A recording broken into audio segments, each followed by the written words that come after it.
કેમ છો ફ્રેન્ડ્સ, પન્નાની રસોઈમાં તમારું સ્વાગત છે। તો આજે આપણે ઓછા તેલ ઓછા મસાલાવાળી દાળ દલિયાની ખીચડી બનાવીશું।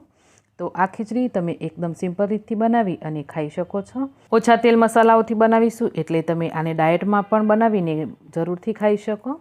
સાથે ડાયાબિટીસ કોલેસ્ટ્રોલના પેશન્ટ હોય તો પણ એના માટે આ ખીચડી પરફેક્ટ છે। બીમાર વ્યક્તિ માટે પણ ખીચડી છે ને એ રામબાણ ઇલાજ જેવી છે। તો ચાલો પછી એકદમ ટેસ્ટી હેલ્ધી સાથે જ તમે કંઈક ચટપટું ખાવા માગતા હોય તો આ રેસીપીને જરૂરથી ટ્રાય કરજો। તો ચાલો બનાવવાનું શરૂ કરીએ। તો દાળ દલિયાની ખીચડી બનાવવા માટે સૌથી પહેલાં તો આપણે ઘઉંના દલિયા લેવાના। તો મેં અહીંયા રેડીમેડ બજારના દલિયા આવે એ જ લીધા છે। તમે ઘરે દલિયા બનાવીને પણ બનાવી શકો આ ખીચડીને। તો અહીંયા 1 કપ ભરીને મેં દલિયા લીધા છે। તો આની સાથે જ આપણે જેટલા દલિયા લીધા એટલી જ મગની ફોતરાવાળી દાળ લેશું। તો મગની ફોતરાવાળી ના હોય તો વગર ફોતરાવાળી દાળ પણ તમે લઈ શકો। હવે બંનેને આપણે સરસ પાણીથી 2 વાર ધોઈ લેવાનું। તો દાળ દલિયાને ધોયા પછી આપણે એનો વઘાર કરીશું। તો વઘાર પણ આપણે એકદમ સિમ્પલ રીતથી જ કરવાનું છે। તો ફ્રેન્ડ્સ છે ને આ દાળ દલિયાની ખીચડી મને બરાબરની ભૂખ લાગેલી અને મને એવું હતું કે જે ફટાફટ બને અને સારું પણ બને એવું કંઈક બનાવું તો મેં બનાવેલી। તો અહીંયા મેં ખીચડી બનાવવા માટે કુકર રાખી દીધું છે ઇન્ડક્શન ઉપર। એની અંદર આપણે 1 ચમચી ઘી લેશું, સાથે 1 ચમચી મેથી અને અડધી ચમચી આપણે એની અંદર જીરું એડ કરી દેવાનું। મેથી જીરું બરાબર ચટકી જાય એટલે પછી એની અંદર આપણે બીજા મસાલાઓ કરીશું। તો મેં અહીંયા આ વઘારની અંદર રાઈ નાખવાનો વિચાર કરેલો પણ પછી થયું કે રાઈ મને સારી નહીં લાગે તો મેં નથી નાખી। તમને પસંદ હોય તો નાખી શકો। ત્યાર પછી 1 ડુંગળી અને 1 ટામેટાને મેં સમારીને એડ કરી દીધું। એની સાથે જેટલો દાળ અને દલિયા લીધેલા એ જ કપથી 1 કપ ભરી અને મેં લીલી તુવેરના દાણા લીધા છે। તો લીલી તુવેર અત્યારે સિઝનમાં છે તો મેં લીલી તુવેરના દાણા લીધા। તમે વટાણા પણ લઈ શકો અને આ ખીચડીની અંદર તમને કોઈ પણ બીજા શાકભાજી લેવા હોય તો તમે તમારા પ્રમાણે લઈ શકો છો। તો મારી પાસે આટલા શાકભાજી હમણાં અવેલેબલ હતા તો મેં આટલા લીધા છે।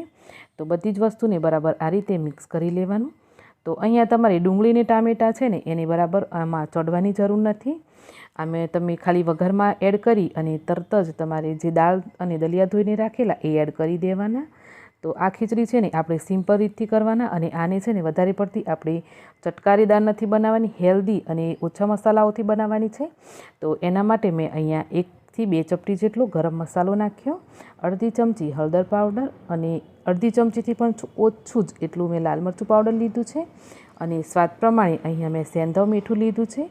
તો બની શકે તો આ ખીચડીમાં તમારે સેંધવ મીઠું કે પછી કાળું મીઠું તમે લઈ શકો।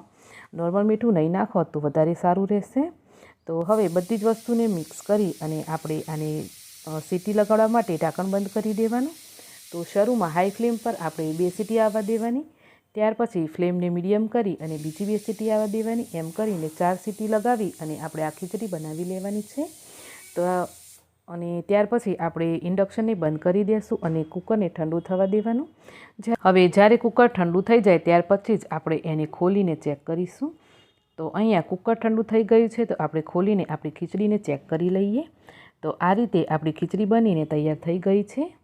તમે તુવેરના દાણાને પ્રેસ કરીને ચેક કરી લેજો કે બરાબર ચડ્યું છે કે નહીં। તો બરાબર ચડી ગઈ છે ખીચડી અને ખીચડી મેં આ રીતે લિક્વિડી રાખી છે। તમને આ રીતે લિક્વિડી ના જોઈતી હોય તો તમે થોડીવાર એને ગેસ પર કે પછી ઇન્ડક્શન પર ચડાવી દેજો।